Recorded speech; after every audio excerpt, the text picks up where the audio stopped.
Awesome. All right, guys. What's going on? Hey, it is Ryan here. Introducing Leon.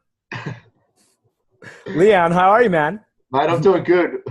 What an intro. I'm just making yeah. I'm doing good. Oh, thanks for having me on, man. I'm super pumped and excited to be chatting with you, dude. Awesome. Yeah, Leon and I got some really awesome stuff for you guys today. Leon's actually you're in Queensland, Australia, right? Yeah, spot on, man. Queensland, Australia, in the lovely tropics. Nice. All the way down under from up here. That's it, mate. Just all backwards here, you know what I mean? Yep. Down under. Awesome. Cool, man. So yeah, we've been able to talk a couple times now. I saw you doing your thing in another group, and I saw you're crushing it. I know you have an agency. You're doing numbers. It seems like that you've never done before, if I'm not mistaken. Absolutely, man. I've got two agencies actually. I've got a local one and I've got a niche specific agency. Awesome, man. Okay. Well, let's go ahead before we jump into that. Let's kind of start like where your origins, a little bit more about you, and go from there. Yeah, sure, man. I'll try and give as much value as I can, and try and paint the picture. So yeah, my origin really started from mining and construction. I was in that industry for about 19 years, man. Wow. And yeah. So I was conditioned in a way with that you're a number, just follow suit, follow the rules, and you'll do well. Work your way up the ladder, and hopefully they'll look after you, and you'll be financially free. Maybe 7 or 10 years if you work hard. So that was kind of always my mentality. So I was in the industry for 19 years, construction, bouncing between construction and mining. A lot of times I was working away, which is cool when you're single, right? It's all good. But when you start to grow up a little bit more and depending on your needs and all that, I wanted a family, and I met a girl, and things got a little bit harder as I started working away, because I'll be working away for like 14, 19 days at a time, Ryan. So it Wow. got pretty hectic. Yeah. So I continued with that. And then it all changed when a good buddy of mine, like if you knew this guy, you'd think like, what the heck. Yeah. And yeah, so he done something stupid out there, and it still kind of shakes me, as you can probably see. Like, yeah, he took his life out there, and Yeah. that was pretty hard. Like that shook not just me up, because I used to train with him all the time in the gym and all that, but it shook the whole mindset up. Like, this guy was loved by everyone, man. He was like, Uh, everyone just loved him. Like, he had the perfect wife, family. Like, he had all the toys and everything. And yeah, it just blew me away, and I couldn't figure it out. I was like, what? Like, you didn't even tell me, man. And you just do that. A little bit selfish in a way. For me, it felt like, but I later on figured out what was going on, and he had too much pride, as a lot of us guys do, and some girls do. We keep all the stuff on the inside, and he never shared it. And mm, so what was happening is he was so deep in in finances, that in his mind he couldn't get out, and the only way of financial freedom in his mind, because so his wife told me, was to take his own life. And damn. that really got me thinking, like, while I was out there, what am I doing? Like, why am I doing this thing for? Like, really, like, I'm trading time for money, and Yeah. at the end of the day, if that was me, like if something happened to me, what would people think of me? Not just that, but what would I be saying to myself when I went to the pearly gates? So that really changed my whole mindset, man. And started, it like triggered something in my brain. And I'm sure maybe some of your viewers, or even you, dude, like, have had something like not as profound as that, but something happened, just changed the way you think, the way Yeah, you look. definitely. It like pulled back the curtains for me. And we actually got everyone on the site the site got shut down for like 4 or 5 days, and that cost the mines a lot of money. And while I was back, I was pretty sad and ringing people and so forth like that. And I'm just looking back at myself and asking these questions that I normally wouldn't ask. you know, because I was so conditioned to do the 12 hours a day and work your way up. So I asked myself, well, you know, is this really what I want to do? Is this really me? You know, what am I trading? And I realized pretty much that day that I've got to get out. Right. And everything shifted from there. Like I started asking these questions. Well, what can I do at home with my skill set now?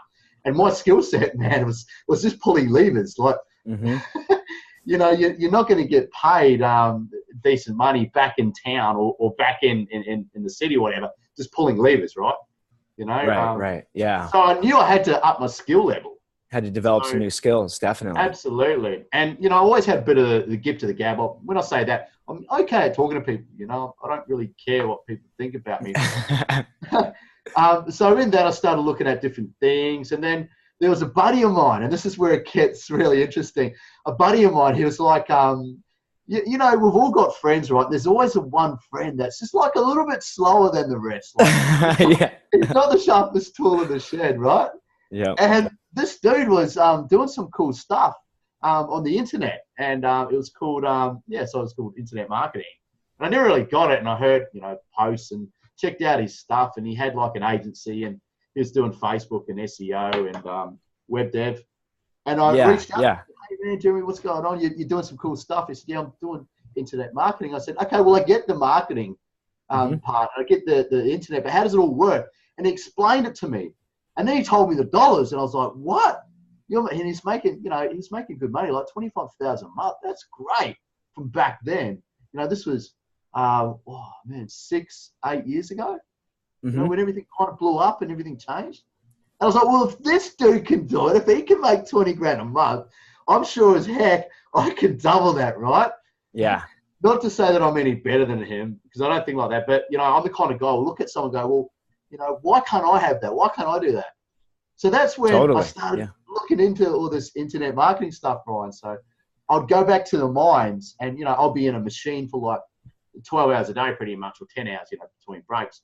And I'll be learning, I'll be listening to like Ryan Dice, I'll be, you know, listening I'll be listening to Frank Kern, a lot of the marketers and stuff, blowing my mind away. Yeah.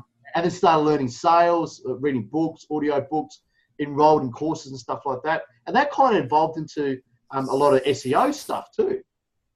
So I'll be learning that out in the mine site, and on my break, I would have like a week or 8 days off. I'll go back and I'll execute it. So I like build my own site, rank it. Yeah. And I would offer my services to friends, family, whoever would trust me to work on the business I like. You know, I had to really sell it. Like, I'll do it for free. Just give me a chance. Because I was so dedicated, and I just knew that I could do it. Because if he could do it, I could do it. And you have that drive. You have this very strong drive. Where does that come from for you? Well, that comes from me being unsatisfied where I was. Yeah, like, you know, the nail for years, and I like to use this metaphor for people that like to hear the story or want to learn my learnings, is the nail is only halfway in for a lot of people in life. And they live on that nail for years and years and years, bitching, moaning, poor me, the world done this, it's the government, it's the neighbor, it's the dog next door, blame. It's not to that nail goes all the way up your ass, and that's when you move. That's when things change. So that's when I got really real with myself and said, stuff this, that's it, no more. I've had enough. I'm not fulfilled. And everything started changing. Long story short, I ended up getting fired from the mines because my whole mindset changed. I wasn't the working man anymore. I was like, F you, I'm an entrepreneur now. I'm doing it my way. Yes. And the peer group that I was in, and it's funny because the people that we surround ourselves in is who we are. Yeah. It's such a huge part. Yes. And it's like you get that group think from even just the people closest around you. It's exponentially exemplified. Yeah. Totally, man. Like, totally. Yeah. Just have a look at your 5 best friends. What are they doing? You know, right. Yeah.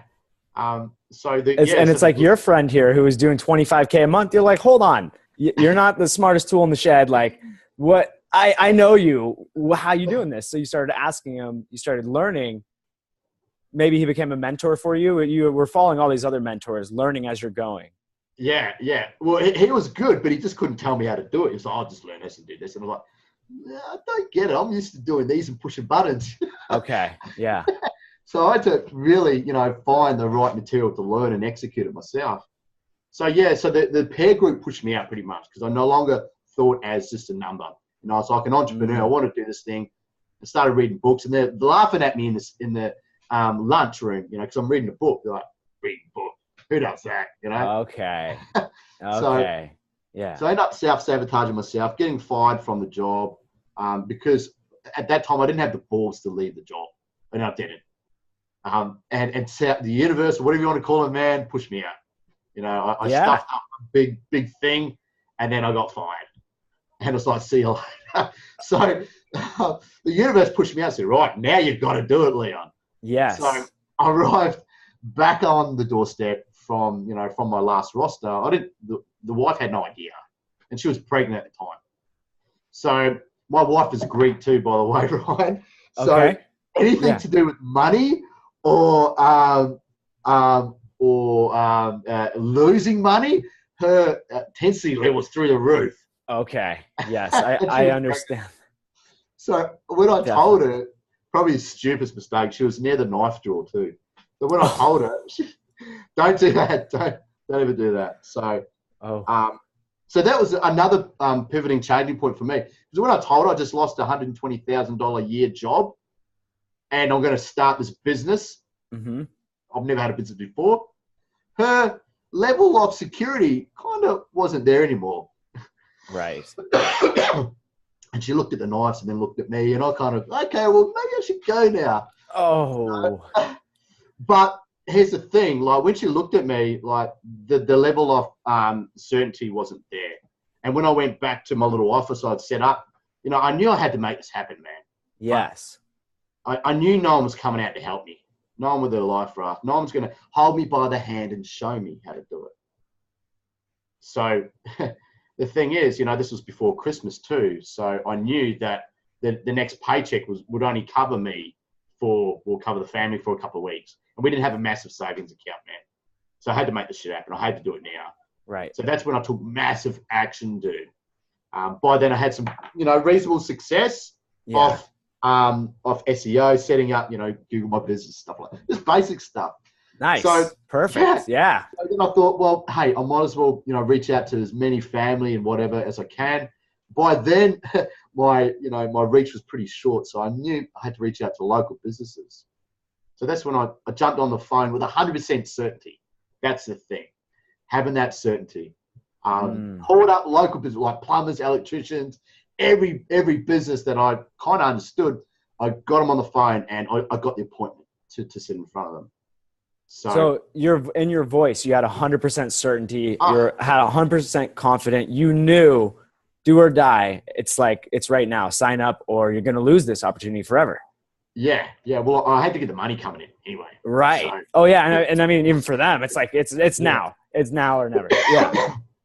And I knew because we're a little bit behind in Australia too with technology and the internet and everything growth, right? So I knew that what I was working on, what I had was going to help them. Okay. Definitely. Yes. So yeah. So within like 2 weeks, I landed. The first week, I landed 3 new clients at $1,500. Yeah, and this is selling SEO, and selling SEO isn't easy, right? Right. You're selling them something that doesn't really exist. You can't. It's not tangible.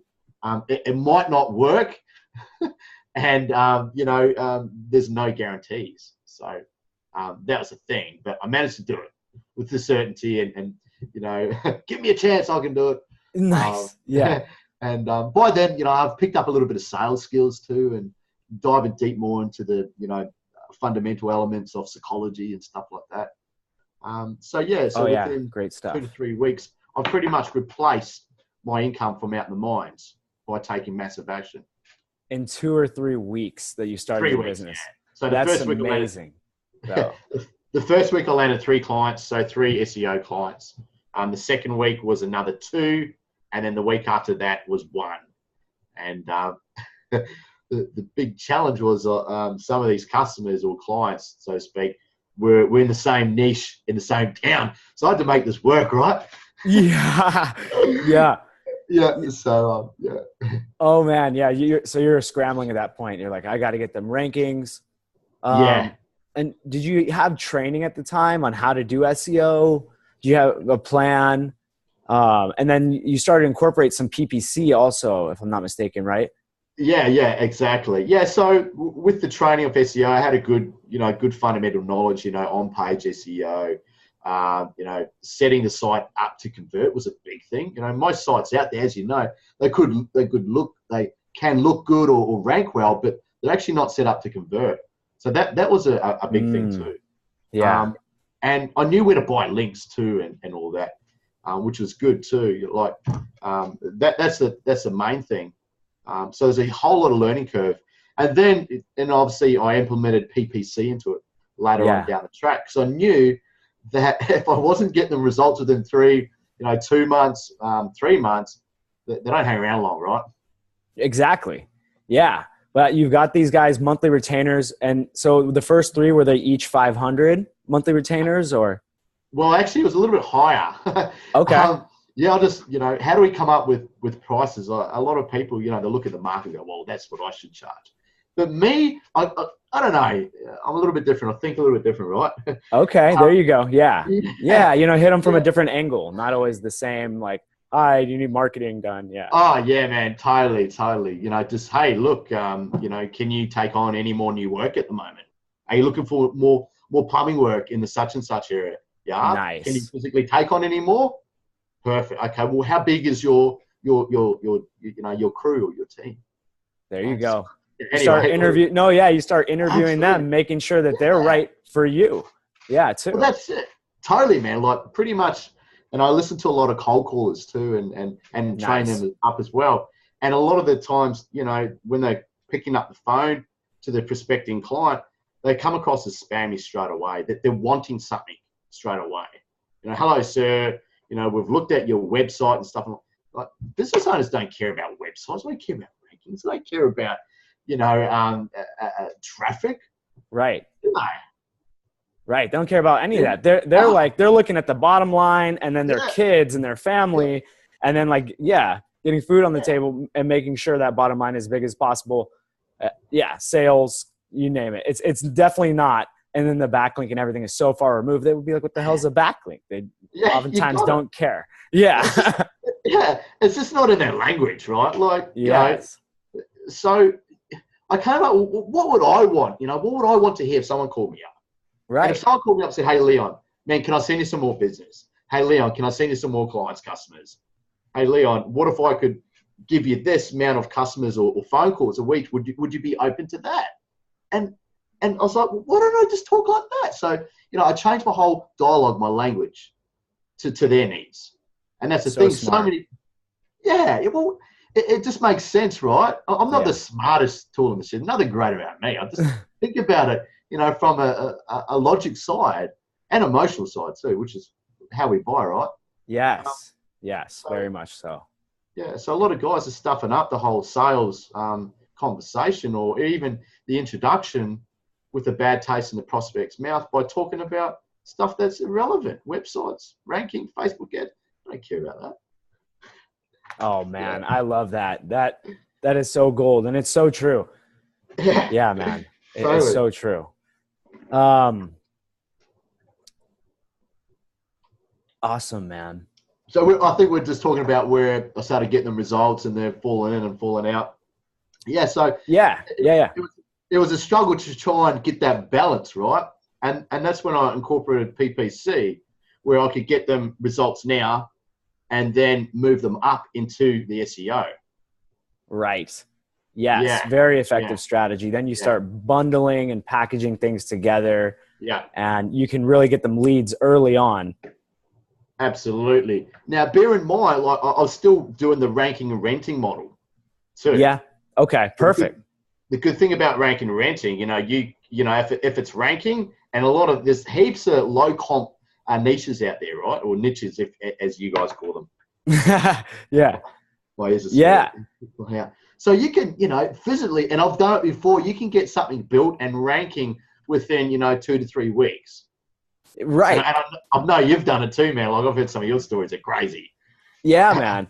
Yeah. And I do touch on that in some other trainings too, where we go in depth on, how to rank in 6 weeks or less and really break down, you know, all the stuff to do to get there. But even still, you know, we have so many outsourced services available to us. It's like, why don't we focus on growing our business and treating our business like the vision and everything that we have for ourselves, and not let that vision run free, not let our mind be an unkept garden with weeds everywhere, but, you know, holding that vision, growing it and building it with, I mean, fundamental stuff. It's like, you know, more revenue equals bigger bottom line.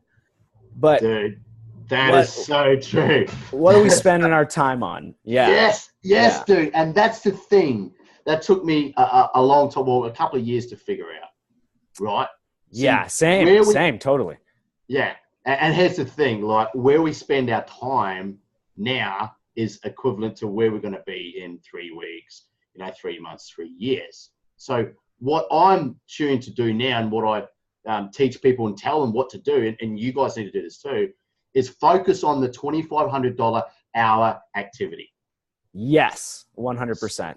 There you go. So what you're doing now should be generating you $2,500 an hour, or moving you and your business towards generating $2,500 an hour.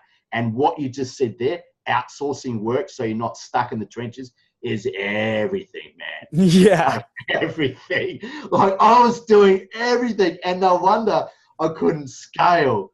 Like, you know, I'll do the outsourcing. I'll do the client acquisition, reaching out to them.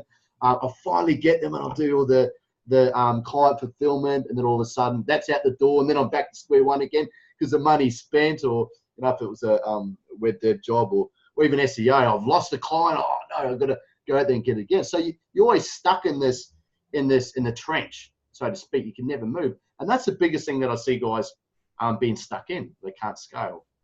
It's that, by not, you know, really being disciplined with your time. Yes. Yeah. Yes. Discipline with the actions that you need to take on a weekly and monthly basis to hit your goals. I actually just finished reading this audiobook, or we're listening to it, the 12-week year. And it talks about squishing down a whole year, 12 months into 12 weeks. And man, it's so easy. You look at 1 month is only 4 weeks. So it's that much data to look at. 4, 8, 12. What did you do each week? What was your goal? And then the tactics you're doing every day to get yourself there. Look at the end of 1 week. It's like, okay, well, we did, you know, we got another client. Hell yeah. Or we tried these tactics. This one's more successful. This one's less successful. So we're going to stick to this one. Next week, we got 2 clients. Hell yeah. Yeah. Sharpening, getting better as you go, refining your technique. Definitely. Absolutely, man. Totally makes sense, right? Yeah. Yeah, man. I love it. I love it. Okay. I know we bounced onto a tangent there. What, were we still going through your story? Hey, that's good. Like, you know, there's still nuggets there. I just picked up a nugget from you, so I got my nugget catcher right here, man. Nice. There you go. Yeah, man. Yeah, sweet. Awesome. Well, yeah, you know, so there are some questions some people have. Let's go ahead and I'm going to pull up their questions so we can answer those. Sweet. Yeah, we'll be winding down come the 30-minute mark. All right. So Alex asks, if you're starting from zero again, what would you do? What would your approach be, knowing what you know today? Yeah, good question, Alex, man. My approach is to find authentic outsourcers, so you can focus on those $2,500 hour activities. Yeah. Yes. Okay. Awesome. Yeah. So effective outsourcers. Do you go to onlinejobs.ph and hire Filipinos as virtual assistants, or do you go to Upwork, or, you know, what have you used in the past, or what's worked the best for you? Yeah. So it's important with that, right? That you're always going to be stuck in the trenches. You're never going to be able to scale fast if you're doing everything. You really are. And you're going to be stressed out of your mind. Trust me, I almost lost a marriage over it. So the quicker you can outsource and be, you know, the guy that's just collecting the money, the quicker you're going to be able to do it. So how I done it was, you know, I hired my first VA, and I don't really recommend this process. I've got a better one for you guys. And then I trained that person, and you know, I've had like over 15 VAs, like come back and forth and all that, and fire them. But the thing about that, if you're relying just on one VA or a couple of VAs, if one of them gets sick or gets run over, and it happens, you know, God forbid, you're screwed, especially if you've got a client relying on that. Okay. So what I highly would recommend for anyone like jumping into this industry and trying to build a business is find an established, I suppose, company or business that can do it all for you. All right. So it might not just be one, but, you know, someone that if they get sick, there's another member of the team to jump in and continue it on. Absolutely. Yeah. Those are some great points. I mean, I think right now I have 13 freelancers. Nice. So yeah, we have a lot. Yeah. And it's, you know, having a team like that, it's so great because I actually just talked to my manager. She manages the like multiple teams. And so that streamlines so much of my time. Being able to talk to one person the dev person knows they have to go do that. She talks to the writers and this and that. Just kind of segueing off what you said. And yeah, in the beginning I had to interview a few to get my one going, but man, it's so helpful, and outsourcing as much stuff as I know I need to get out to them just to make my life easier so I can focus on the $2,500 an hour, you know, high level consultant. That stuff. Totally. And that's the thing too. Yeah. And that's a really good point. You know, if you just land a client and you're, you know, just interviewing a VA and hopefully they do it, or, you know, because a lot of them say that they can do it, but very far in between are actually, you know, high level, you know, producers. And if they screw it up or something doesn't work and you still don't know what the hell's going on, you're trying to work it out yourself, and the VAs just feed you some bullshit story that they're an expert with, you know, on page or link building or whatever, you're screwed. They're not going to hang around. Right. So by going to an organization that has a team such as yours or other white label companies out there, you know that they've sorted it out. They've got their shit organized. They've got the systems in, procedures dialed in, and they're going to sort your client out for you. So big one, man. Very true. Awesome. Okay. Yeah. Let's pop into one couple more of these questions. Hope this is helpful too, by the way. Oh, this is great. Yeah. I'm reminding myself something like, that's yeah. I'm going to keep doing that. So how do you make initial contact, cold call, email, etc., and then get businesses to respond to an offer? Yeah, this is a good one. Man, this is the golden nugget. So get your nugget catchers out. So for a start, you got to understand what doesn't work, and just calling businesses up and say, hey, you know, your website isn't ranking, or hey, you know, your website is confetti. It just doesn't work. You know, the whole way you need to approach, you know, I suppose cold outreach is you need to build some trust first. Okay, just to start a dialogue. That's the first thing you got to do. I listen to a lot of recordings because I have call tracking set up for all my clients. Okay, so, you know, if they had to say, you know, we didn't get any good jobs come through, I'll quickly, you know, jump in there if I have to, and listen to them, right? And so, and I hear a lot of telemarketers come through, you know, and their dialogue's completely off. So what you want to do first with reaching out a prospecting client is, well, the first step is you want to identify a good client. Don't go for the bottom feeders. This is good, guys. This is really good. Don't go for the businesses that aren't in the right mindset or aren't really fully established. Go for businesses already spending money in advertising.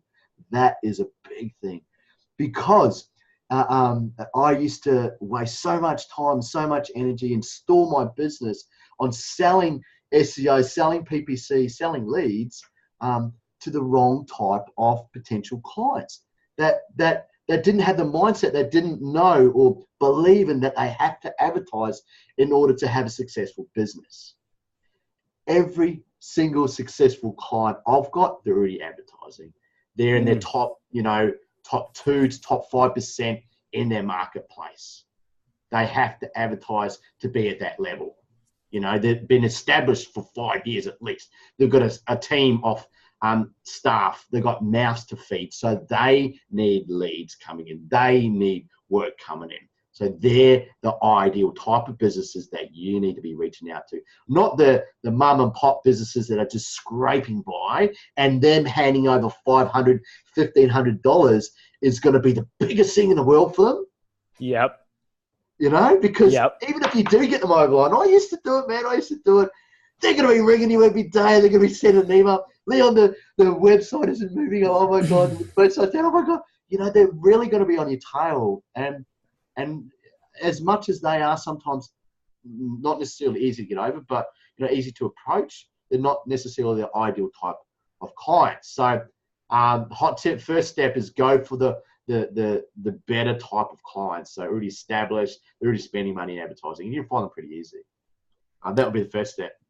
Awesome. Yeah. I'll keep going. The second step is just open up a dialogue, a friendly, human way to communicate. All right. And I simply done it the other day, and I'll tell you one of my strategies if that's helped. So I was doing a bit of market research for one of my niches, and I found an ad come up. Okay, so they're already advertised. So cool. But the ad was coming up in a completely different region. Now, this particular business is a service-based business. It only serves a certain mileage or kilometers, right? So I knew that the ad wasn't set up properly. So I'm like, right. I want to do a good thing here and reach out to them, just let them know. Okay, so that's what I did. I took a screenshot of it, and I'll tell you what I've done later. And I rang him up and said, "Hey, John, it's Leon. How you doing?" He's like, "Leon." A good way to break it, a good way. It's Leon. How you doing? Yeah, there Leon, you go. Leon, this is good. This is really good for the gatekeepers. Oh, wow. Oh, hi, Angela. How you been? It's Leon. And then in their mind, they're thinking, Leon? Really? And they won't necessarily say that they don't know you because they don't want to sound like an idiot. Right. It just their gatekeeper mode, Yeah, pattern interrupt too. Boom, you got it. They don't want to seem rude in so many different ways by saying no or saying they don't know you. I'll just be like, I'm just gonna page them through. Yeah. Because I'll use tonality, as I dropped it down there. Big secret. So hey, Angela, Leon. It's Leon. I'm using declarative. Good. Sometimes I might say, do I know you? And then I'll just say, no, but you do now. Right. Put me through to George, please. Or, and I'll say, hey, put me through to the big guy. If I don't know the business owner's name, There you go. Yeah. So another little tip. Yeah, so just starting a dialogue. So I called him up, and he didn't actually say his name. And I quickly said, hey, who have I got here? He's like, it's Mark. Mark, how you doing? It's Leon Sheed. How you been, buddy? Good. Hey, Mark, I wanted to quickly let you know, I'm not too sure who's looking after your ads at the moment, but this is something that I'd want to know, that your ad's actually coming up when I type in here in such and such area. So you might want to quickly look at that, man, because, if your cost per, if your daily ad spend's going through the roof, this is probably why. He's like, oh, really?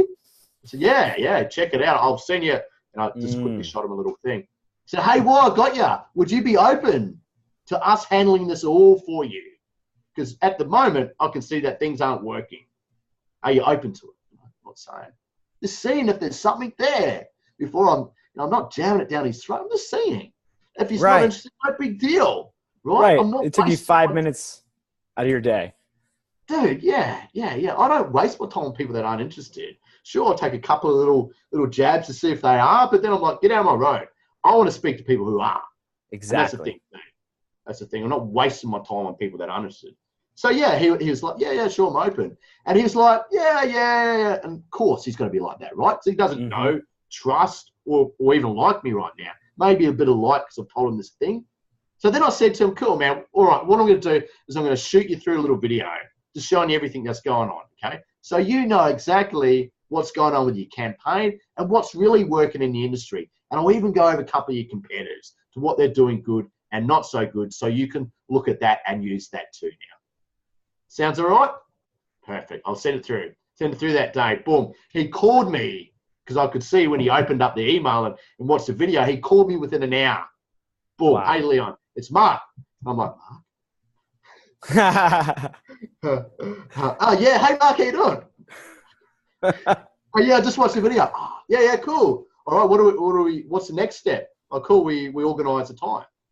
So that's the thing. I pushed him back and said, well, what we need to do now is organise a time. So I need you to go here, fill out some information. What I'm doing now is I'm taking control of the situation. Right. I'm letting him know that I'm in charge. I'm letting him know that we've got the power. So, okay, John, what you need to do, step him through my process. Go here, fill out some information, a little bit about your business, just so we can conduct our call better and book a time, and then we'll have a chat. So I'm pushing them back, telling them what to do, putting them through my expert procedures, which positions me as an authority. Lifts up my value and my buying criteria compared to, oh, okay, John, well, how it works is what we do. You know, I'm saying, no, back off. This is what you need to do. Fill it out, and then we'll have a chat. This is what experts do, and this is what expert positioning is all about.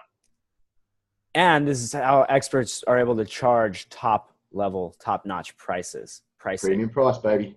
Man, you touched on so many great things in that. Know, like, and trust. I mean, talking about the cognitive biases, getting in there with the authority, and yeah, man, there's a lot of gold nuggets in there. Hope so, man. Oh yeah, and there's so much we could elaborate on. I think it's best we probably do one more question. I know you're a busy guy, so let me take a look here.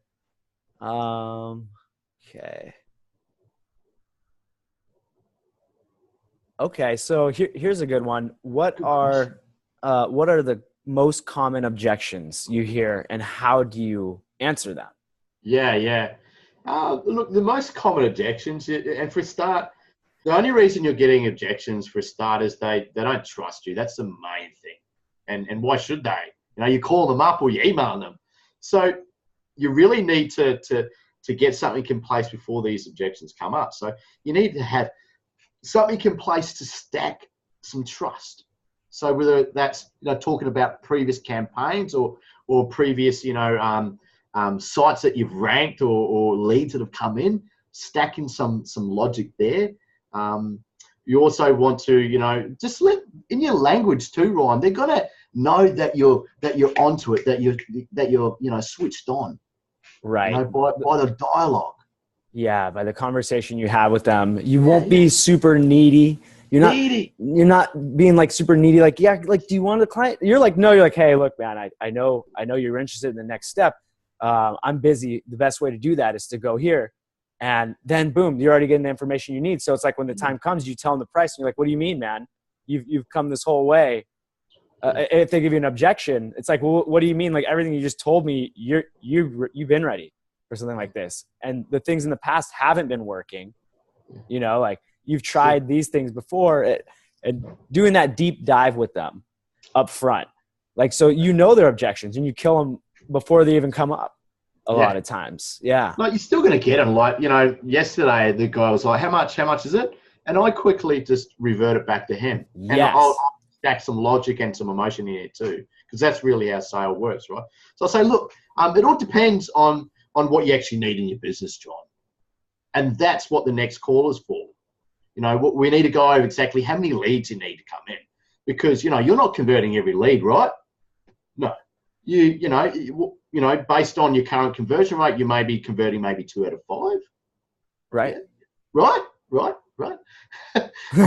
Some subliminal messaging in here. And then I might say, okay, great. Well, let's organise a call for that, you know. And then what you want to do is, in the sales conversation, you want to be asking questions that really probes the right information from them, so you can stack that logic, stack that emotion, you know, inject a bit of authority, inject, you know, some trust, some rapport, which knocks out a lot of these BS injections. Exactly. Yeah, I love the price one. So I swear, sometimes I'll just flip it on them. It's like, yeah, how much does it cost? Well, how much is it costing you right now in your business to not be getting another 100 leads a month, to not be getting another 5, 10, 50 sales a month. How much is that worth to you? Yeah. And being able to streamline your processes so that you get 20 hours of your time back a month. Yeah. How much is that worth to you alone? Like, we could just start there. The trick here, that's a good one. The trick here is to get them to say it. We can say it until we're blue in the face, but it will never hit them on an emotional level until they say it. You know, how much does it cost? You know, well, for a start, you know, well, you know, you just told me before that, you know, you're not generating this amount of leads, not, you know, where is that? How's that helping your business at the moment? Or if they say the cost is too much, that's a good one. Okay, well, I hear what you mean. But let me ask you this, you know, what's it actually costing you to stay where you are now?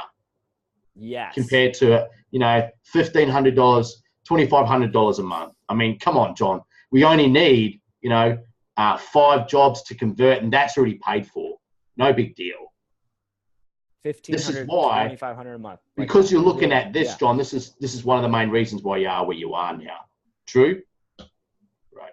And then you want to go back and say, look, worst case scenario, we send you 20 leads in a month, right? And you only convert 5 of them. That's still your money. That's still your ROI there. Yeah. You hear what I mean? It's no big deal. And then you can do a bit of future pacing, you know, but that's not going to happen here. You know, the biggest problem you're going to have, John, is sifting through the leads and answering the phone calls. So don't worry about that. And then you can add other bits and pieces. But you've got to remember, what's the reason for the objection? Why are they throwing this stuff up? Because they don't trust you, that they don't like you, they're unsure. But your certainty is going to get this over, guys. It really is. Like, no big deal. Not needy. Push it back, John. You're not going to have a problem here. You know, $2,500 is nothing. Right. Really. What's that? Yeah. You know, you just told me your business is losing $6,000 in revenue compared to the last, you know, 6 months. And you know, it's $6,000 a day, for example. And you want to, you know, you want to not have a go at this for only $2,500.